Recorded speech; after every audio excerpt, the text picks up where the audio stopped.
بسم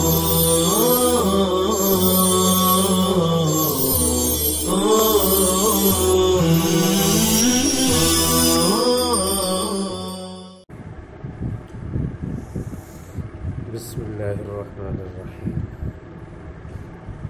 صفحہ نمبر 67 دیکھیے اوپر سے، مبہم المتن، وقد يكون المبهم مذكورا في المتن فلا يضر آنذاك في صحة الحديث لأن ذكر المبهم غير متعلق بالسند.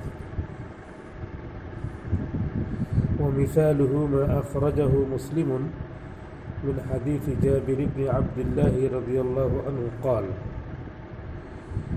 شهدت مع رسول الله صلى الله عليه وسلم الصلاة يوم العيد.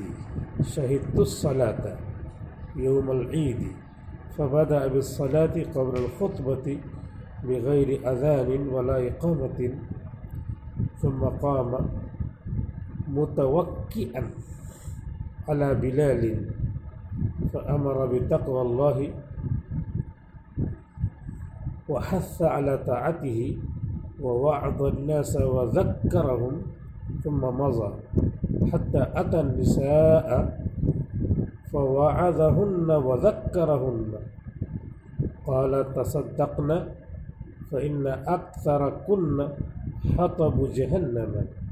فقامت امرأة من سيطة النساء وعد يعيد عدة وسط يسط سيطة عدة سيطة من سيطة النساء سفعاء الخدين، حمراء کی وجہ سے صفعاء الخدين. فقالت: لما يا رسول الله؟ قال: لأنكن تكثرن الشكاة وتكفرن العشيرة. قال: فجعلن يتصدقن من حليهن ويلقين في ثوب بلال من أقرطتهن وخواتمهن. فيبهم اسم المرأة التي سألت النبي صلى الله عليه وسلم لم تضر الحديث لأنها لم يقع ذكرها في السند. یہ سبق چل رہا ہے حدیث المبہم کا، جس میں گزشتہ سبق میں بتایا گیا تھا کہ سند میں مبہم نام آ جائے، جیسے ان رجل ان ابی سلمۃ، تو پھر اس کی جو روایت اور حدیث ہے وہ کیا کہلائے گی؟ حدیث المبہم. مثال بھی دیا تھا: المؤمن غر کریم والفاجر خب لئیم. یہ سند ہو گئی، یہ حدیث، یہ متن ہو گیا، متن حدیث. اور ان رجل سند میں آ گیا تو یہ مبہم ہے. تو المؤمن غر کریم یہ حدیث المبہم ہو گئی. پھر مثال ذالک سے دوسری بھی ایک مثال دیا تھا: حدثنی الانصاری، ایک انصاری بیان کرتے ہیں، اور اس کے بعد حدیث بیان کی تھی حدیث صلاۃ التسبیح. تو انصاری یہ مبہم ہے، اور حدیث صلاۃ التسابیح یہ کیا ہو جائے گی؟ حدیث المبہم ہو جائے گی. پھر مبہم حدیث کا حکم بتایا تھا، کہہ رہے مبہم حدیث کا حکم مجہول العین حدیث کی طرح ہے. مجہول العین حدیث میں یہ ہے کہ عین معلوم نہیں ہے، ذات ہی نہیں معلوم ہے، لہذا وہ معتبر نہیں ہے. مگر یہ کہ ذات معلوم ہو جائے تو پھر کیا ہوگا؟ مجہول الحال کی قسم میں چلا جائے گا. اب مجہول الحال کے حکم میں جب چلا گیا تو اس کی حالت کے اعتبار سے فیصلہ کیا جائے گا. ایسے ہی یہاں بھی ہے. فَإِذَا عُرِفَ، اگر عینیت پتہ چل جائے، رجل نام پتہ چل گیا، تو پھر اب اس آدمی کے نام کی وجہ سے اس پر لوگوں نے جو تعدیل یا جرح کی ہوگی رجل پتہ چل گیا کہ سعید نام کی ہے، اس سعید نام کو منکر الحدیث کہا ہے تو حدیث منکر الحدیث ہو جائے گی، الحدیث المنکر ہو جائے گی۔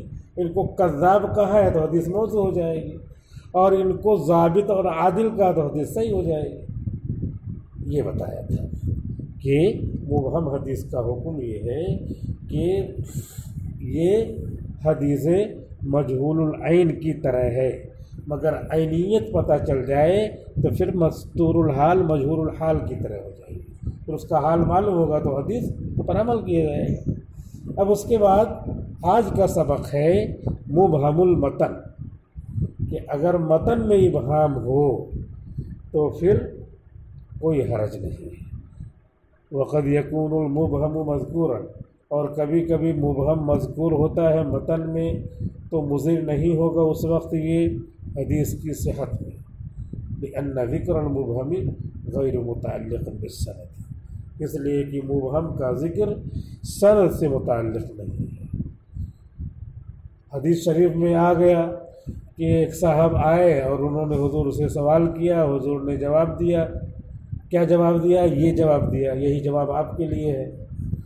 تو اس میں کیا ایک صاحب آئے کہ متن میں آ رہا ہے تو متن میں آنے کی وجہ سے حدیث میں کوئی فرق نہیں پڑے گا، کیونکہ ایسا ہوتا ہی رہتا ہے، کسی مصلحت سے متن میں آنے والے شخص کو چھپا دیا جاتا ہے۔ ایک صاحب آئے، انہوں نے حضور سے پوچھا کہ اے اللہ کے رسول، میں بہت فقر و فاقے سے گزر رہا ہوں، تو حضور نے فرمایا کہ آپ نے ملائکہ کی تسبیح کیوں چھوڑ دیا؟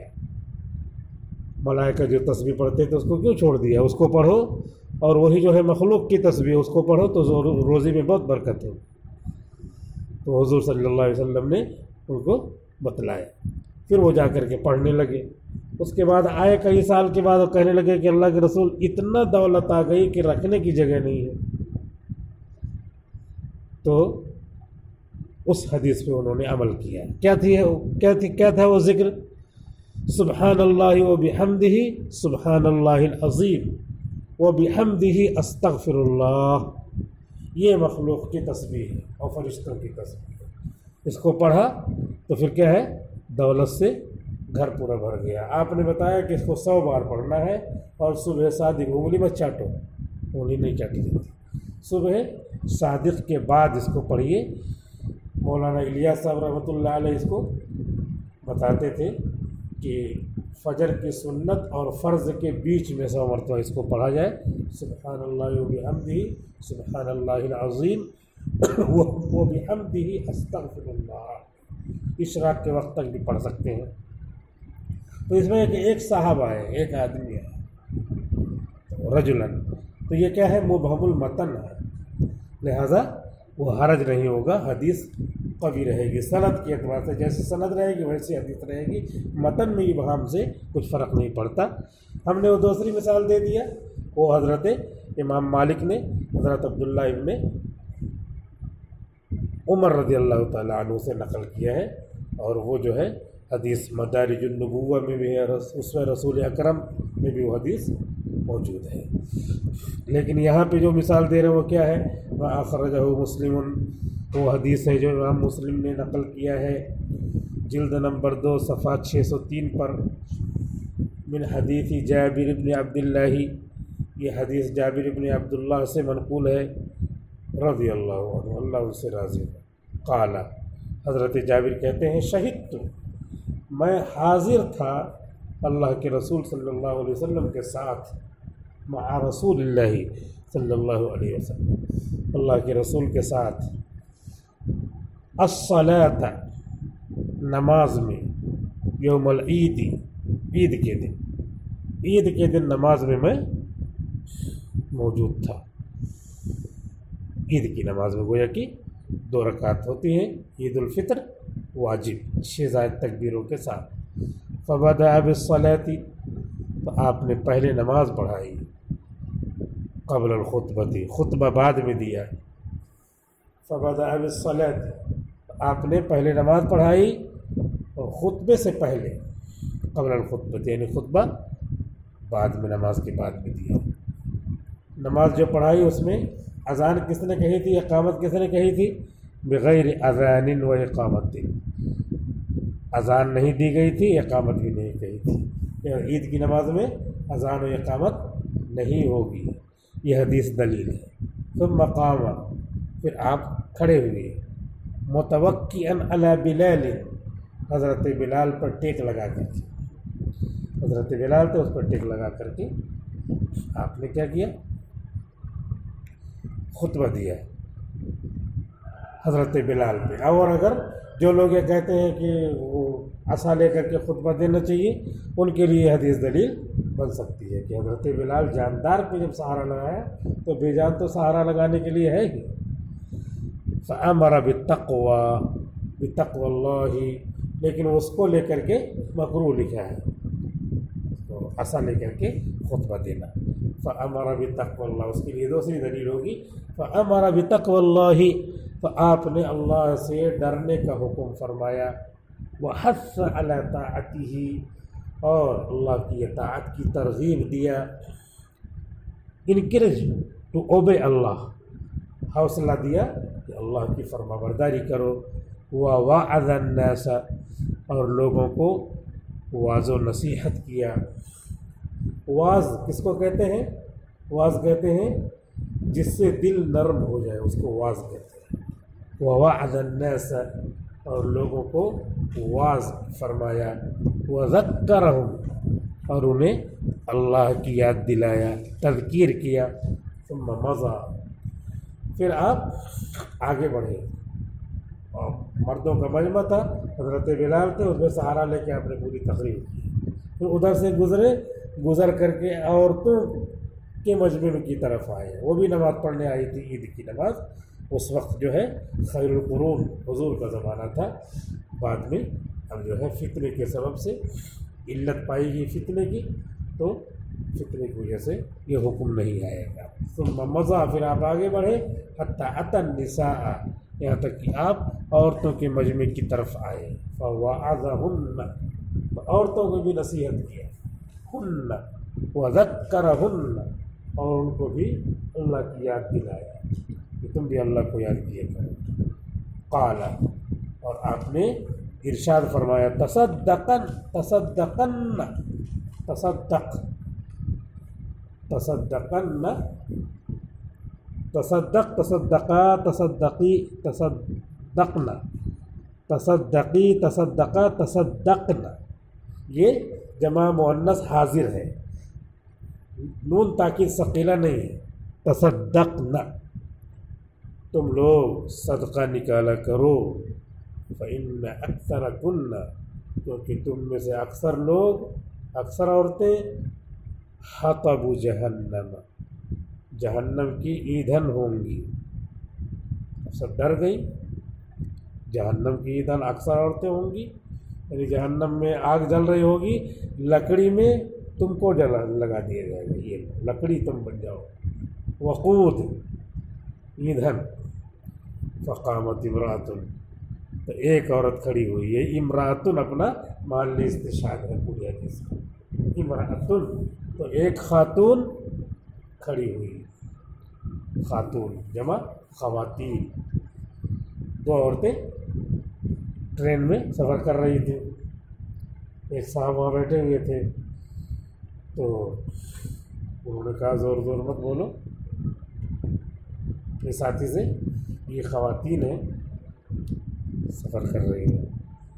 تو ان لوگوں نے کہا ہم لوگ تین تھوڑی ہیں، خوا دو ہیں، ہم خواتین نہیں، خوا دو، خواتین، وہ تین چار سمجھ رہی ہے، تو خواتین جو ہے اس کو مشتق مان لیا ہے، مرکب بنائی مان لیا ہے، خواتین وہ مجرد ہے۔